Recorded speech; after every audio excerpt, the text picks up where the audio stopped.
Tengan su Biblia abierta, hermanos, ahí en Mateo, capítulos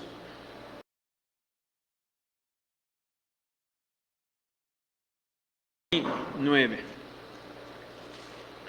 Miren, hay ejemplos de diversa índole en esto que les voy a comentar a continuación, pero sin duda que en donde más se presenta esto es en los casos de la enfermedad. Cuando alguien está enfermo y después de algún tiempo de tratamiento, sea cual sea, solo medicamento o inclusive una cirugía, cuando pasa este proceso y la enfermedad desaparece y la salud es recuperada, se suele escuchar de aquellos que padecieron la enfermedad o de sus gentes que están cercanas, sus familiares cercanos, se suele escuchar que ha sido un verdadero milagro. ¿Ustedes han escuchado esto? Ha sido un verdadero milagro. Pero ¿en realidad ha sido así? ¿De verdad ha sido un milagro? Miren, para empezar, vamos a considerar lo que es un milagro. Les voy a leer 3 definiciones que encontré de un milagro acerca que vienen de estos hermanos que son muy estudiosos y nos comparten, teólogos y comentaristas bíblicos. 3 de ellos. Miren, uno dice que un milagro es un hecho extraordinario, obra de un ser que posee intencionalidad, propósito y bondad. Se trata de un hecho que no pudo haber ocurrido sin la intervención de ese ser. Otra definición dice que un milagro es una actividad de Dios de tipo menos común, en el cual Él despierta el asombro y sorpresa de las personas y da testimonio de sí mismo.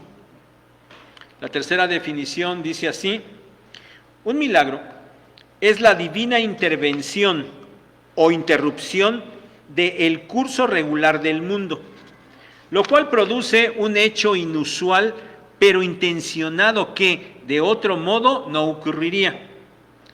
Con esta definición entonces se entienden las leyes naturales como la forma normal y regular en que el mundo opera.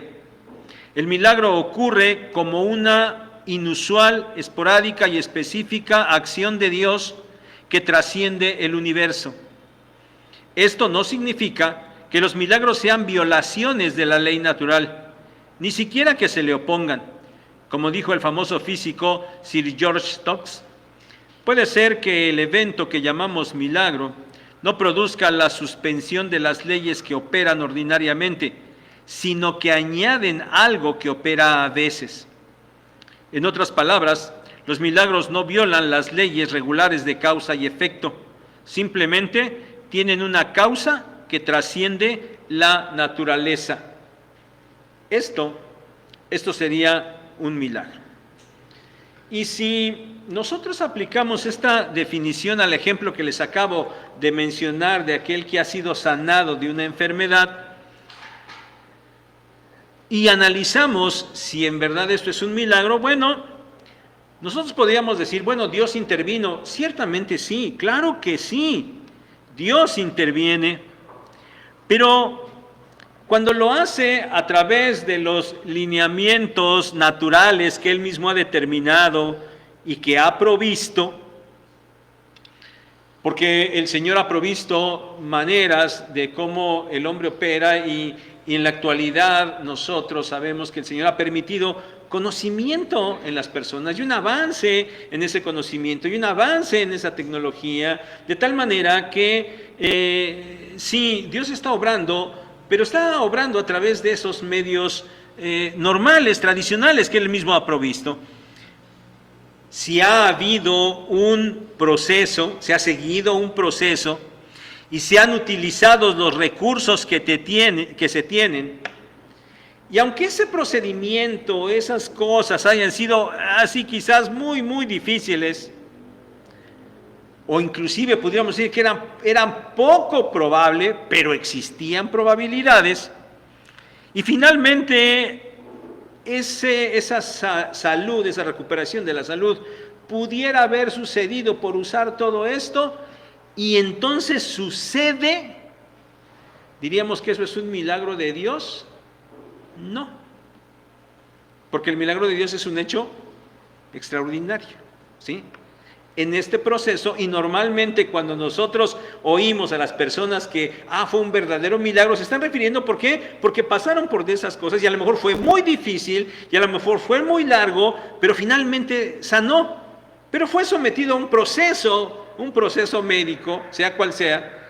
Bueno, cuando esto sucede, pues la verdad es que no ha habido ningún milagro. ¿Dios ha intervenido? Sí, ciertamente. Dios ha dirigido cosas, Dios ha provisto cosas, Dios ha permitido cosas, pero no ha habido un milagro realmente.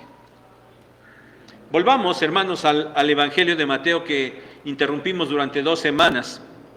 Y el día de hoy vamos a considerar los capítulos 8 y 9.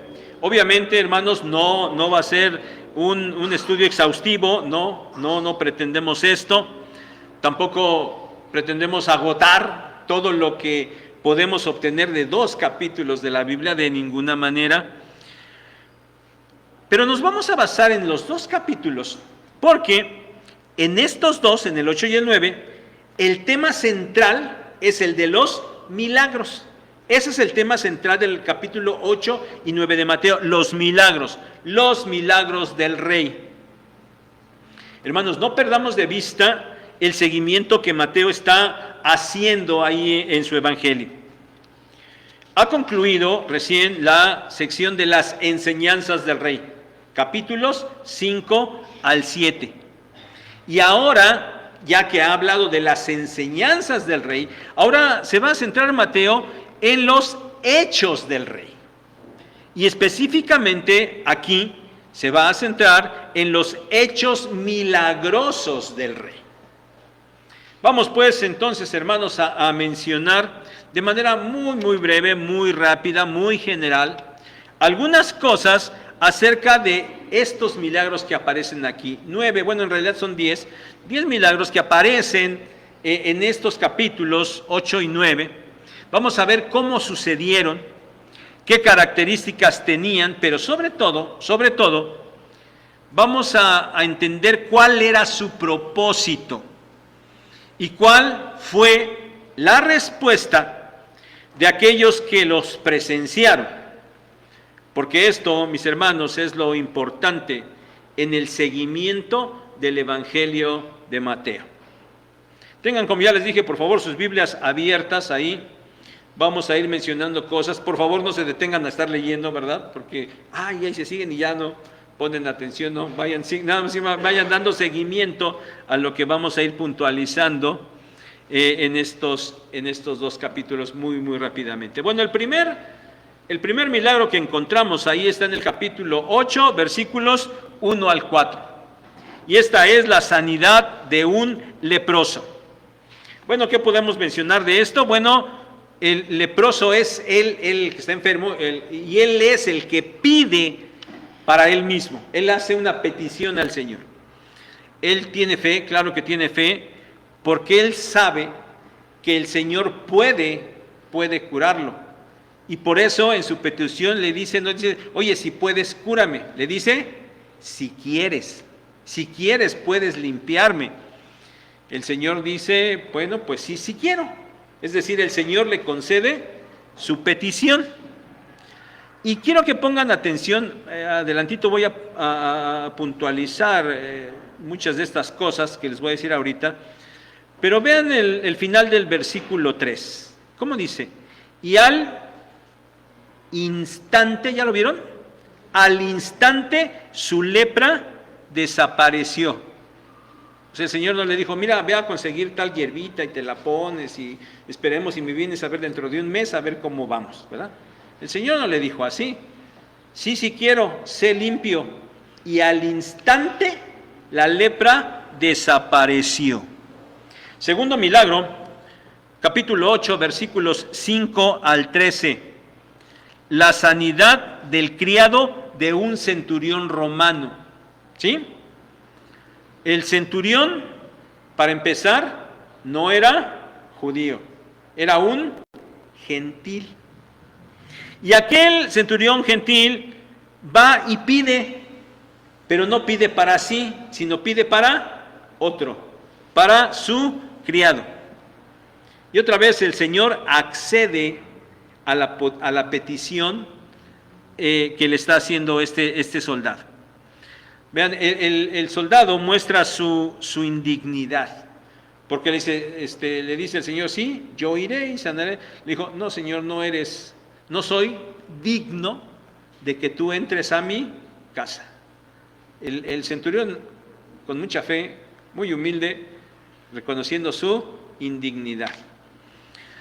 Y le dice, y menciona una enorme fe este centurión, porque le dice, tan solo tú, dilo. O sea, nada más con que lo digas y va a ser hecho. Porque le dice, bueno, yo también estoy bajo autoridad y tengo gente bajo mi autoridad, y cuando yo digo, las cosas se hacen.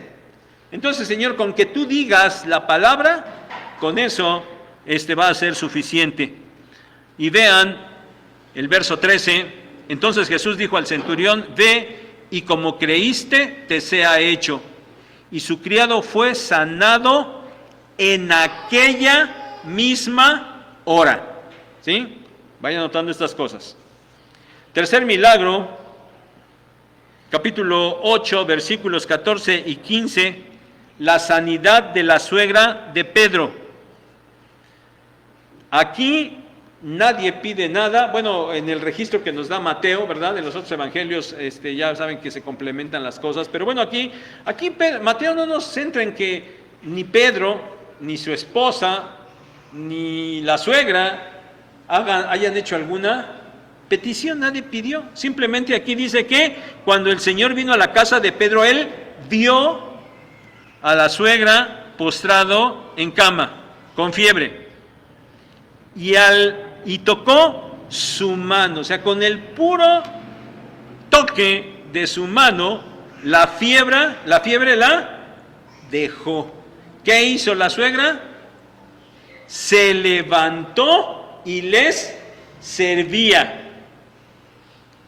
Ni la suegra ni nadie dijo, oye, pues estaba enfermita, deja que se recupere un poquito, vamos que agarre fuerzas.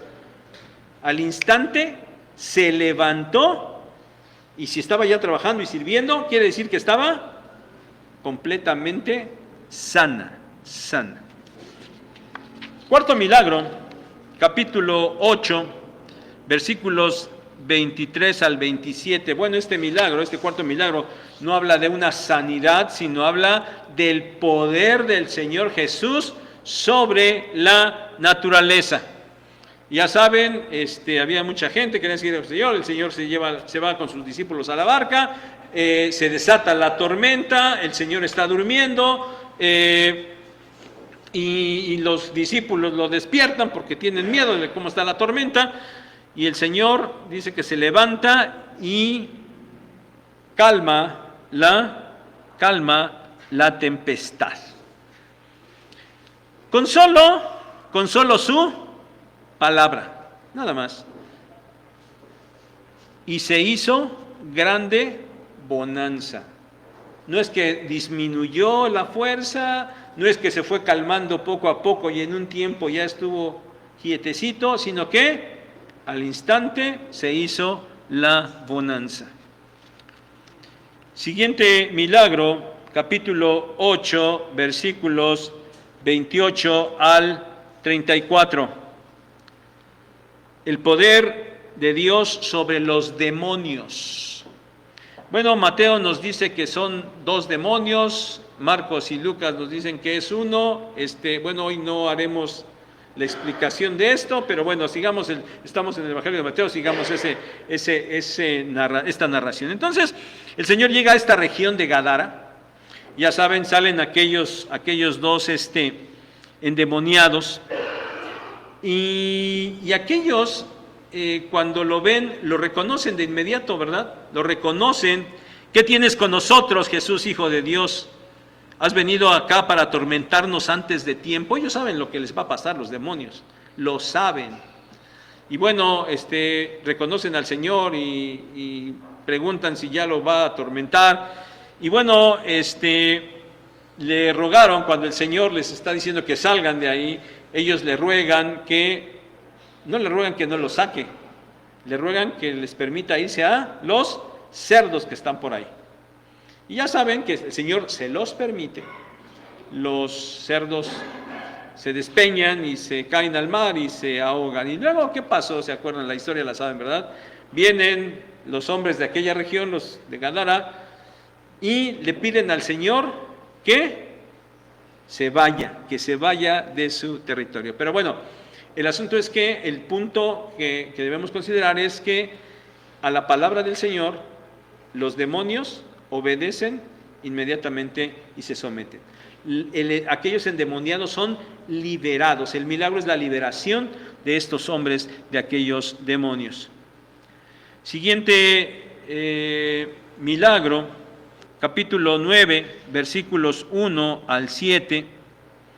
Ya saben, le traen un paralítico, y los que evidencian fe, en este caso, hay fe, sí, hay fe de quienes, por lo menos de los amigos que traen al paralítico, ¿verdad? ¿Se acuerdan? De acuerdo con las narraciones de los otros evangelios, hacen un hoyo en el techo, ¿verdad? No eran losas de concreto, no crean que eran losas de concreto, porque si no se hubieran tenido que llevar sus marros o a lo mejor unas rompedoras ahí, pero no. Eran techos de madera con palma. Por eso, digamos, era relativamente fácil hacer un boquete ahí y lo bajan, ¿verdad? Lo bajan ahí delante del Señor. Bueno, los amigos lo llevan, manifiestan fe, ellos. Y noten aquí, el punto importante es que el Señor, antes de sanar la enfermedad de aquel hombre, primero le perdona sus pecados. Antes de la salud física, viene su salud espiritual. Bueno, ya sabemos la historia también. Los fariseos que estaban ahí, los escribas, lo acusan de blasfemo. Dice blasfemias. ¿Por qué? Porque estaba perdonando pecados, ¿verdad? Y ese era un atributo solamente de Dios. Dios es el único que podía perdonar pecados. Entonces el Señor aquí, antes de realizar el milagro, y quiero que lo noten, les repito, voy a puntualizarlo un poquito más adelante, pero vayámoslo notando. Aquí Él se dice, bueno, ¿qué es más fácil? ¿Que yo le diga, simplemente que diga, tus pecados te son perdonados? ¿O es más fácil que le diga a aquel hombre paralítico, levántate y anda? Dice, pues para que sepan que tengo poder para perdonar pecados, dice que se dirige al paralítico y le dice, levántate y anda. Y entonces, verso 7, él, el paralítico, se levantó y se fue a su casa. No tuvo que ir a terapia, porque cuando nos operan de algunas partes móviles, ¿no? Cadera, rodillas, piel, lo que sea, ya después de la operación y de un tiempo estar ahí en cama, después hay que ir a la terapia, ¿verdad? Y de todas maneras no quedamos bien, ¿verdad? Todavía quedas medio chuequitos. Bueno, pues se levantó de inmediato y se fue a su casa. Pero también, aparte de esto, hermanos, quiero que notemos, y lo repito, lo voy a puntualizar más después, pero el punto es que el milagro que el Señor está haciendo, lo está encaminando a demostrar su divinidad, a enseñarles a aquellos quién es Él. Ese es el propósito del milagro. Siguiente milagro, siguientes dos milagros, viene la historia junta, también la sabemos, capítulo 9, versículos 18 al 26.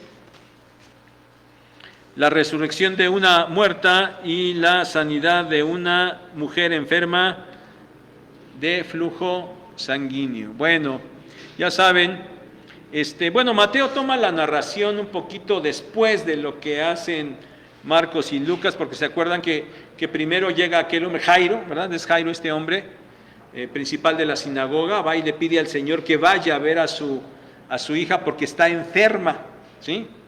Mientras van, sucede la sanidad de aquella mujer que toca su borde, y después llegan y le avisan a Jairo que ya no moleste más al maestro porque su hija ya ha muerto, ¿no? Ahí en ese momento es cuando Mateo toma la narración, porque me dice, mi hija acaba de morir, ¿lo ven ahí en el 18? Él ya no pide por la sanidad, dice, mi hija acaba de morir, mas ven y pon tu mano sobre ella y vivirá. Qué fe la de Jairo, ¿no? O sea, ya no es sánala, es resucítala, ¿no? Resucítala. Bueno, viene la narración de aquella mujer enferma de flujo de sangre, que había ido con los médicos, ¿verdad? Había ido con los médicos y había gastado todo su dinero y pues nadie la podía curar. Y la fe de esta mujer es, si tan solo toco el borde de su vestidura, con eso seré sana, con eso seré sana. Bueno, esto sucede, ya sabemos la historia, el Señor cómo le reconoce la fe que ella ha tenido. Después llegan a la casa de Jairo y bueno, ahora este milagro no solamente de sanidad, pero ven, este milagro de sanidad el Señor ni dijo nada, ¿verdad? La fe sola de esa mujer obró y así fue sana. No pidió nada, el Señor no la tocó, no le dijo nada, simplemente sanó. Y luego, pues qué más milagro de volver a la vida, ¿no? De volver a una jovencita a la vida. Y estos son los milagros. Ahora, la jovencita muerta, pues tenía fe, pues no, ya estaba muerta, ¿no? Sin embargo, fue otro el que manifestó una gran fe en el Señor. Octavo milagro, capítulo 9, versículos 27 al 31. Esta es la sanidad de dos ciegos. Y estos dos ciegos, ellos sí piden al Señor y piden por ellos mismos. Pero notemos que no solamente se conforman con pedir y parece que el Señor pues no les hace caso, no los escucha. Y dice que cuando el Señor llegó a la casa donde iba, bueno, aquellos ciegos también llegaron allá, fueron tras de él. Y el Señor fue cuando los atendió, les dijo, bueno, ¿creen que yo puedo hacer esto? Y ellos dijeron, pues sí creemos, ¿no? Entonces les tocó los ojos y les dijo, conforme a su fe, sea hecho. Y los ojos de ellos fueron abiertos en ese momento. Siguiente milagro. Ya es el 9º o el 10º, porque el de Jairo son dos, ¿verdad? Jairo y la mujer. Último milagro de esta sección, capítulo 9, versos 32 y 33, la liberación y la sanidad de un endemoniado mudo. Bueno, aquí el endemoniado no acude, no hace nada, no va, claro, pues está poseído por el demonio, que va a querer ir con el Señor Jesús de ninguna manera. Por eso hay quien le lleva, ¿verdad? Dice que le trajeron a un mudo endemoniado. Echó fuera al demonio, el Señor. Y cuando el demonio salió, el mudo habló. Bueno, estos son los 9 milagros o 10 que encontramos en estos dos capítulos, ¿sí? Hay otras narraciones, pero la parte central tiene que ver con los milagros del Señor.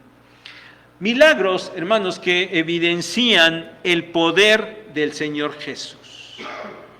Poder sobre la enfermedad, poder sobre la naturaleza, poder sobre los demonios e inclusive poder sobre la muerte. Poder sobre la muerte. Bueno, este es el repaso rápido que hacemos de estos milagros, pero yo creo que veamos las características, hermanos, que notemos las características. Y lo que debemos destacar por sobre todo es que todos los milagros son cumplidos inmediatamente y de manera total, completa. Inmediatamente y de manera total. Así se realiza, o así el Señor realizó los milagros.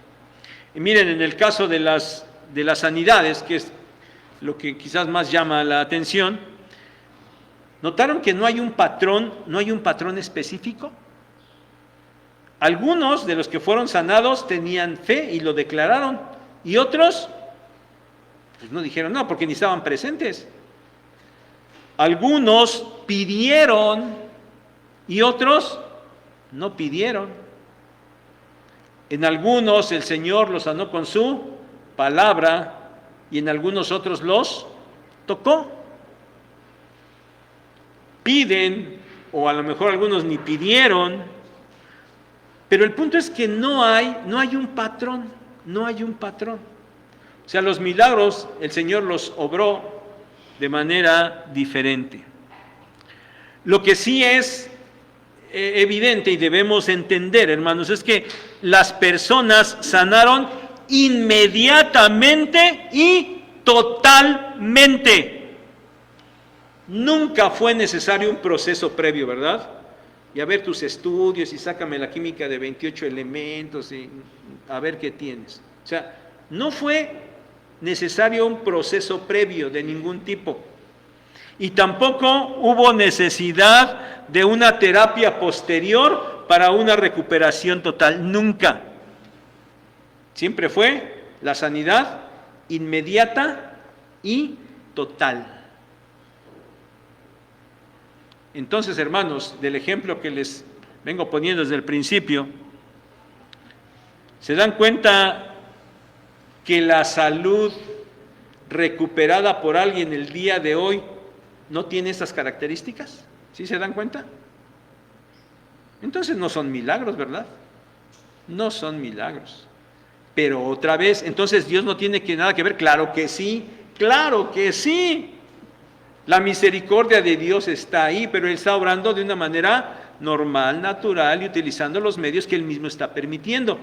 Pero ya vimos de qué manera el Señor obra los milagros de sanidad, sin un patrón, pero lo hace de manera total e inmediata.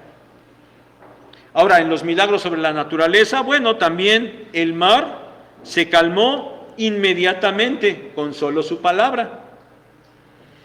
Y en el caso de los demonios, pues los demonios salen inmediatamente, obedecen inmediatamente, reconocen al Señor, saben quién es Él y salen, aunque no quieran, obedecen, porque saben quién es. Estas son las características de los milagros, totales, inmediatos, totalmente sometidos al Señor. Pero ¿cuál era el propósito, hermanos? ¿Cuál era el propósito de los milagros? El punto central es que estos milagros realizados por el Señor Jesús tenían la intención de mostrar quién es Él. Tenían la intención de mostrarle al pueblo el poder divino que Él tenía.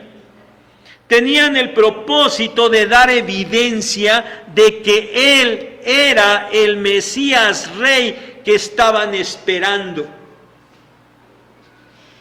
Claro que el amor del Señor, la misericordia del Señor, la compasión del Señor por la gente, claro que está presente. Y lo hace también, y lo dice el Evangelio y otros evangelios también, que al verlos Él sentía gran compasión por la gente. Pero el propósito de esos milagros era demostrarles quién era Él. Y por eso ahí, en el capítulo 8, versos 16 y 17, después de sanar a la suegra de Pedro, cuando llegó la noche de ese día, que de acuerdo con el Evangelio de Marcos era día de reposo, y por eso la gente esperó hasta que fueran después de las 6 de la tarde, que ellos podían ya salir y moverse. Bueno, hasta que cuando llegó la noche le llevaron, y Él echó fuera demonios y sanó a todos los enfermos tan solo con su palabra. Y dice Mateo, y ese es el punto en este momento, dice Mateo que fue para que se cumpliera la profecía. Y cita Isaías 53:4. El Mesías, el siervo de Dios, iba a sanar cuando Él viniera. Otra profecía de Isaías, por lo menos, que nos habla de esto, está en el capítulo 61, verso 1 de Isaías. También habla de que el Mesías iba a llegar a proveer sanidad a su pueblo. Entonces, hermanos, cuando el Señor está haciendo estos milagros de sanidad, le está diciendo, a ver, no se olviden, la profecía dice esto, la ley dice esto, yo lo estoy haciendo, tienen que entender quién soy yo. Capítulo 9, versos 2 al 6, en este caso del paralítico, vuelvo a puntualizar lo que ya mencioné hace un momento, aquel paralítico que es llevado por sus amigos, cuando el Señor le perdona los pecados y aquellos escribas lo acusan de blasfemo, bueno, el Señor demuestra, dice, para que sepan que yo tengo autoridad para perdonar pecados, es decir, tiene una personalidad divina, es una persona divina. Entonces, por eso les demuestra a través de levantar al paralítico. Esa sanidad era para demostrar su deidad. ¿Quién era él? En este milagro, creo que pensaba yo y lo escribí así, bueno, creo que el Señor Jesús le subió de tono a su demostración, ¿verdad? Ahora no solamente curó a las personas, sino que también le perdonó los pecados, ¿no? O sea, el Señor le subió. O sea, ¿quieren entender quién soy? Pues vean quién soy, ¿no? El Señor está mostrando quién es Él. Capítulo 9, versos 35 y 36. Miren, aquí encontramos lo mismo que encontramos al inicio, allá en el capítulo 4, verso 23 de este mismo evangelio, antes de que entrara Mateo a narrarnos el sermón del monte y ahora los milagros. Al terminar esta sección de los milagros, Mateo vuelve a repetir lo que dijo antes de empezar la enseñanza, allí en 4:23, y aquí en 9:35 y 36, dice que el Señor Jesús recorría todas las ciudades y aldeas, enseñaba en las sinagogas, predicaba el evangelio del reino y sanaba toda enfermedad y toda dolencia. Así dice Mateo. Y esto, mis hermanos, como acabamos de señalar, para mostrar sus credenciales como el Mesías que era. ¿Se acuerdan que hemos estado haciendo hincapié de esto? Mateo está mostrando las credenciales del Señor Jesús para demostrar su mesianidad. Y empezó con la genealogía, ¿se acuerdan? Y ahí fuimos viendo y mostrando cómo todo lo que Mateo nos viene diciendo para demostrar que el Señor Jesús es el Mesías que el pueblo estaba esperando. Bueno, aquí lo está haciendo de nuevo. Ese era el objetivo de los milagros. Y si se acuerdan, vayamos tantito al Evangelio de Juan, no vayan a la Biblia, no lávense. El Evangelio de Juan no dice que, no habla de estos eventos como milagros. ¿Se acuerdan que le llama? Señales, ¿se acuerdan? Él dice señales. Y al final del Evangelio dice que estas señales el Señor las hizo ¿para qué? Para que crean que Jesús es el Hijo de Dios y para que creyendo en Él tengan vida eterna. ¿Sí? El propósito de los milagros era mostrar quién era el Señor Jesús. Ese era el propósito. Pero hermanos, ¿cuál fue la respuesta de aquellos que escucharon, que recibieron el beneficio de aquellos milagros, o los que lo presenciaron? ¿Cuál fue su respuesta? Miren, esto de ninguna manera pasó desapercibido.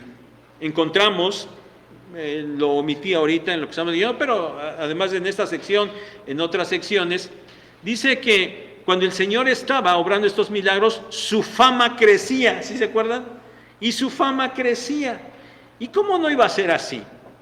Imaginémonos en aquellos tiempos, ¿había médicos? Sí había médicos, pero tenían todo el conocimiento y tenían todas las herramientas para poder atender las enfermedades. La verdad es que no. Hoy nosotros, gracias a Dios, ¿verdad?, sea como sea, tengamos los recursos que tengamos, pero de alguna manera podemos correr a muchos lugares para ser atendidos de nuestras enfermedades, ¿no es cierto?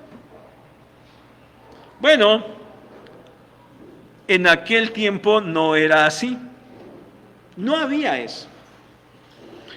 Y había mucha enfermedad. Y es muy probable que cualquier cosa mínima a la que hoy nosotros no le haríamos quizás mucho caso, no nos preocuparíamos mucho, en aquel tiempo pudiera avanzar y convertirse en algo muy grave y serio. A ver, un ejemplo sencillo, no soy médico, ¿verdad? Ya al rato me regaña mi esposa porque dije cosas a lo mejor que estaban incorrectas. Pero bueno, mientras tanto, escuchen el ejemplo. A ver, hoy tenemos alguna infeccioncilla en los ojos y ¿qué hacemos? Ahí vamos con el doctor o vamos con la farmacia, aunque sea, unas gotitas para los ojos. Y con unas gotitas, ya, ¿verdad? Al ratito o al otro día, ya, esa infeccioncita se quitó.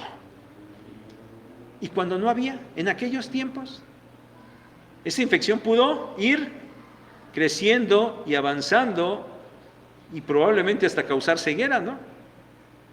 O sea, así eran las cosas, ese era el contexto. Había mucha enfermedad y no había recursos ni conocimientos y la gente pues se enfermaba y no le quedaba otra más que esperar. O se curaba o se moría porque no había otra, ¿verdad?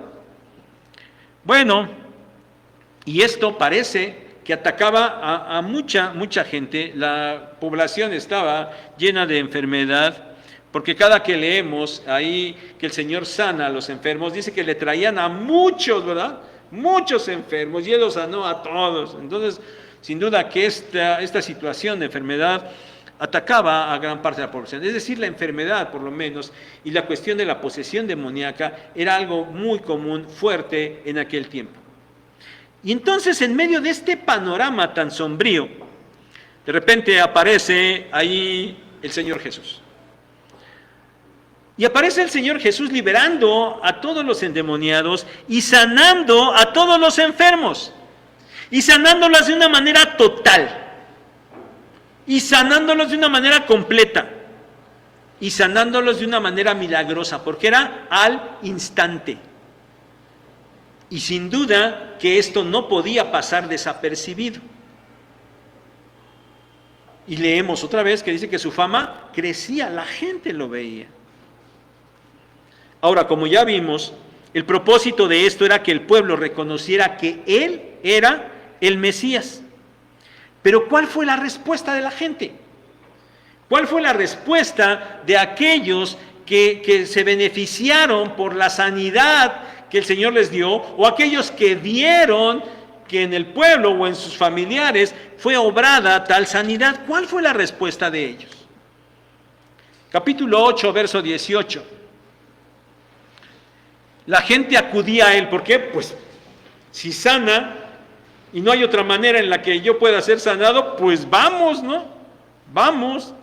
Y entonces la gente lo rodeaba.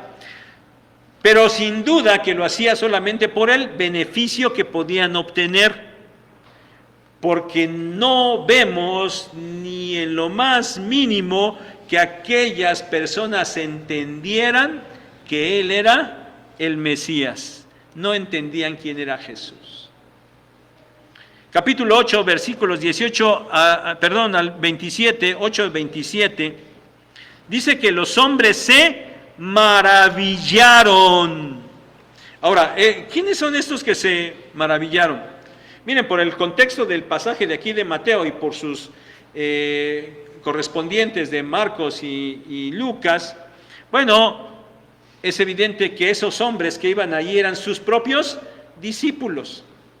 Sus propios discípulos, cuando vieron que calmó la tempestad, se maravillaron, quedaron asombrados y preguntaron: ¿quién es este hombre que aún los vientos y el mar le obedecen? Es decir, en ese momento los discípulos tampoco entendían quién era Él. Capítulo 8, verso 34. Aquellos hombres de Gadara, aquellos gadarenos que estaban siendo atormentados porque había un par de personas ahí que estaban endemoniados y que actuaban de manera tan feroz que ya nadie podía ni siquiera pasar por allí. Y de repente el Señor obra el milagro y estos gadarenos, en vez de siquiera decirle gracias, ¿qué le dijeron? Mejor vete, ¿no? Vete de nuestro territorio. son librados de una calamidad, ni siquiera reconocieron. Obviamente no reconocieron quién era el Señor Jesús. Capítulo 9, verso 8. Otra vez dice que la gente se maravilló cuando vio lo que el Señor estaba obrando. Se maravilló y hasta glorificó a Dios. Y expresaron la razón de esa alabanza. Dijeron que era porque Dios había dado tal potestad a los hombres. Pues sí, ahí estaba un hombre que era Jesús. Pero no dijeron, oye, esta potestad que está dando, ¿quién será él? ¿No? Ay, gracias Dios, porque das tal potestad a los hombres. Bueno, sí, hasta en plural lo dijeron, ¿verdad? No reconocieron, los hombres no pudieron entender quién era Jesús. 9:34, finalmente Mateo se centra en los líderes religiosos. Los que más deberían estar al pendiente, los que conocían las Escrituras, los que escudriñaban las Escrituras y sabían perfectamente y estaban esperando al Mesías y conocían sin duda las profecías de Isaías que acabamos de mencionar entre muchas que existen. Y sin embargo, cuando ellos ven que el Señor realmente está obrando milagros y no pueden negarlo porque lo están viendo, ¿qué dijeron? Que Él hacía estas cosas por el príncipe de los demonios. ¡Qué blasfemia tan grande! O sea, ni los líderes religiosos pudieron entender a través de los milagros que el Señor Jesús estaba haciendo quién era Él. Ni el pueblo, sea que solo lo hubiera presenciado o que hubiera sido beneficiado con el poder milagroso del Señor, pero ni el pueblo, ni los líderes del pueblo entendieron el propósito del Señor Jesús al obrar estos milagros, no lo entendieron. Él estaba mostrando las credenciales que lo acreditaban como el Mesías, pero la inmensa mayoría no lo entendió. Hermanos, este es el propósito de los capítulos 8 y 9 de Mateo. Presentar al Señor Jesús obrando milagros para mostrar quién era Él. Yo espero, hermanos, que el día de hoy este tema de los milagros te quede un poco más claro que antes. Que entiendas cómo se obraron, cuáles eran sus características y cuál era el objetivo de estos milagros. Y quiero concluir con una reflexión, para que reflexiones, hermano, en lo siguiente. ¿Tú sabes quién es Jesús? ¿Sabes quién es Jesús? Yo me atrevo a decir que sí. Que sí saben, ¿verdad? Sí saben quién es Jesús. Ustedes sí saben quién es el Señor Jesucristo. ¿Le han reconocido ya como el Rey y Mesías que Él es? ¿Ya lo han reconocido? Y yo creo que la respuesta casi total es que sí, ¿verdad? Ustedes ya saben quién es el Señor Jesús. Y ustedes ya le han reconocido al Señor Jesús y le han entregado su vida al Señor Jesús. ¡Ya! Entonces yo les pregunto, hermanos, ustedes, con base en lo que hemos visto en el propósito de los milagros, ¿ustedes necesitarían un milagro en su vida? ¿Lo necesitarían? No sé qué respondería cada uno, pero pues la respuesta creo correcta sería de ninguna manera. No lo necesitan, no lo necesitan. Pero además, hermanos, además, el Señor ha prometido estar al pendiente de ti. en todo lo que necesitas. Y lo hemos visto ya en el Evangelio de Mateo, ¿se acuerdan? Y tú sabes que el Señor siempre ha cumplido su promesa, ¿no es cierto? O alguien se atrevería a decir, no, y a mí la verdad es que el Señor siempre ha cumplido su promesa y ha estado pendiente de ti. Entonces otra vez, hermano, ¿necesitarías un milagro en tu vida? No, la verdad es que no. Mejor sigue caminando en esa confianza que ya has depositado en el Señor, porque tú has experimentado cómo Él ha estado al cuidado de ti y ha provisto los medios para que cuando tengas alguna situación salgas de ella. Entonces tú sigues simplemente caminando allí, sigue caminando en confianza y no estés esperando manifestaciones milagrosas de su parte. Que Él ya no lo va a hacer, Él es el soberano. Él dispone cuándo y cómo, como Él quiera, ¿no? Si alguien pregunta, bueno, ¿que el Señor ya no puede hacer milagros? No, claro que sí puede, ¿no? Pues es el Señor, ¿cómo no va a poder? Él hace lo que quiere. Pero nosotros que ya le conocemos, que ya le tenemos, seguramente que simplemente necesitamos caminar en esa confianza que Él nos ha provisto y en la que nos ha mantenido, para que nosotros caminemos en esa confianza. Sin duda, hermano, que tú no necesitas ya milagros para reconocerlo o para entregarte a Él, porque ya eres de Él y sí, solamente sigue ahí y sigue siendo muy agradecido. Agradécele al Señor por lo que Él de por sí está haciendo en tu vida, porque ha sido misericordioso, porque ha conducido las cosas, porque ha provisto las cosas, y así lo seguirá haciendo. Camina con Él siempre. Que el Señor nos bendiga.